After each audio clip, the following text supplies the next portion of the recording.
perfect day for racing. Blue skies in Daytona as Duel number 2 gets ready to go green. The Gatorade Duel coverage on Speed. The weather is calm, but the drivers are anything but. Let's head back upstairs to our cool, calm, collected, and sometimes crazy trio. DW, Larry Mack, and Mike Joy. Pick one of the three above. Pick me.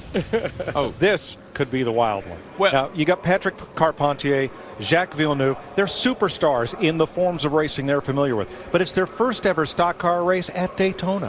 What do they need to do? Because they need to race their way in. I think those guys have certainly got their issues because of lack of experience, and particularly here at Daytona in the draft. But I think the thing that all these guys in this race have to put out of their mind is the tire issues from the first one. Because I think they won't. I don't believe this race. I don't think they'll have that problem. But I know drivers, the first time that thing shakes a little bit, or the first time that thing slides up the hill, I'm coming in. I got a tire bad. Oh yeah. So that'll have to be something they're going to have to put out of their mind. If you're one of those go or go homers, Larry, how hard do you want to run before the pit stop? Well, I think you do what you did see a lot of those guys in that first race. Stay in touch. We know, regardless if we have a caution or not, that we will be on pit road. Just stay in touch. Don't panic in the beginning, and then we'll let this thing unfold at the end. But yeah, it's one thing I like about this car. It seems to be able to keep up. It rarely works out that easily, doesn't it? It never works out that easy. It does from up here. I got a plan, baby. Let's have a look at your Shell starting grid for Gatorade Duel number 2. There is Carpentier lined up with Tony Stewart, and there is Villeneuve with veteran Mark Martin. And Dale Jarrett, the 3-time winner and past champion, has to race his way in now. Eric McClure trying to come from row 10. Ken Schrader, row 11. John Andretti and Stanton Barrett trying to race their way in.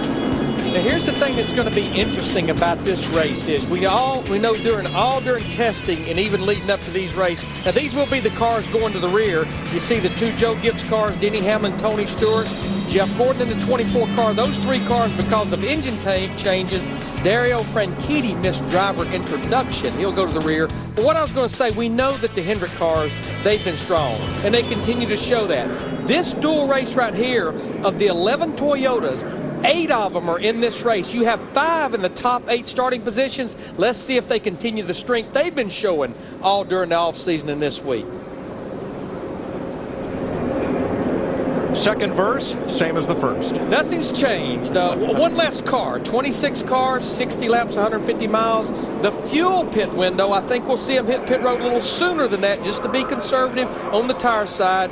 44 to 46 laps, pit road speed 55. I'd say we'll see pit stops somewhere between lap 30 and 35 as we did the first race. I think the thing to watch here is if Michael and David Rudeman, the front row guys here, how they work with Dale Jarrett to see if they can get Dale in this race some way. Steve Burns? Well, Mike, last year was a struggle for Michael Waltrip Racing. Look at the signboard. Nice guns, Michael. A lot of strength this year for Michael Waltrip Racing. As you said, he's going to start up front. David Rudeman, his teammate, is in this race, and he is going to do everything he can do, Michael that is, to get Dale Jarrett into this final Daytona 500. Matt.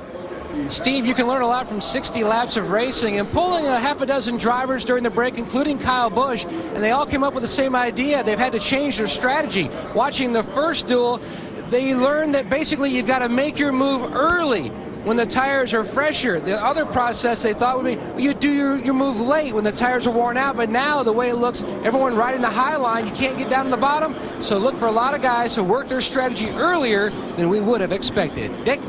Car number 10 is driven by the Canadian Patrick Carpentier, and as Mike Joy told you, he is an expert, a superstar in open-wheel IndyCar type racing. He's also got a little bit of experience in what are formerly known as Busch cars, now Nationwide, and 2 starts in these kinds of cars. But he has never run a restrictor plate race. He has never raced on anything like the oval at Daytona. How raw a rookie is this guy? Last night he went across the street from the Speedway, walked into a bookstore, bought 2 books. One on the history of NASCAR, one on the history of Daytona. Mike? So he's well read and well prepared. Let's see if he can race his way into the field. Now, once again, our ticker across the top of the screen.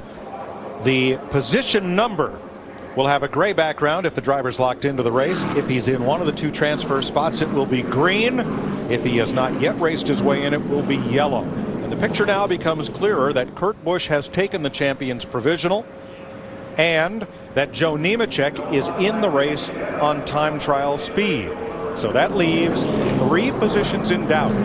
So in this race, 2 drivers will race into the 500, and 1 driver, David Rudeman, could fall back on his speed to get into the race. Should Rudeman be one of the 2 race-in drivers, then Boris Said from race 1 is the next fastest time trialer, and he would make the 500. That is Said's only chance if Rudeman races in. I think one of the things Michael has to be real conscious of, I am on the front row for the Daytona 500. He doesn't want to give that up for his sponsors or anybody else. So even though they love to get Dale in this race, I think Michael's got to use his head here and not jeopardize his car. Think back to the last race. Jimmy Johnson didn't have a car that he liked. You know what? I still want to start on the front row. We'll work on this thing tomorrow on Saturday.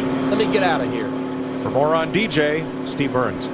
Mike, just want to follow up on what Jeff Hammond said. He was exactly right. The teams have been watching the first race. DJ spotter Roman Pemberton just told him, hey, Dale Earnhardt Jr. won his race by staying up top.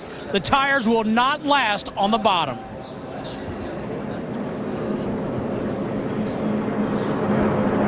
Now I want to talk about Kyle Busch. Matt talked about him a while ago in the 18 car. The only Joe Gibbs car that did not elect to change the engine because of this lifter camshaft coating problem. What I found out this morning talking to Steve Addington, they elected, since there was a little bit of a lurking problem, this is the engine they did all the January testing with. This engine had no problems. Maybe why they're not quite as fast as the other 2 cars, so it'll be anxious to see how that car drives in the race, because he will be coming from fairly deep in the field.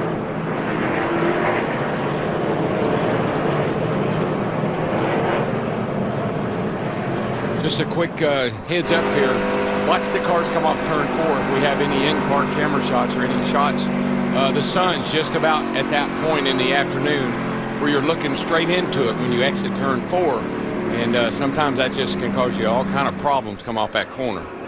See a little tape on the 6 right there. Got an extra piece on. Haven't noticed on anybody else. Little sun visor of tape there on the windshield. David Reagan making his 2nd Daytona 500 start, finished 5th last year. Here's what they'll be looking at, and just in a little bit that sun will be where you really are blinded as you come off turn 4. And the spotters are blinded looking at these cars because they're coming directly at the spotters.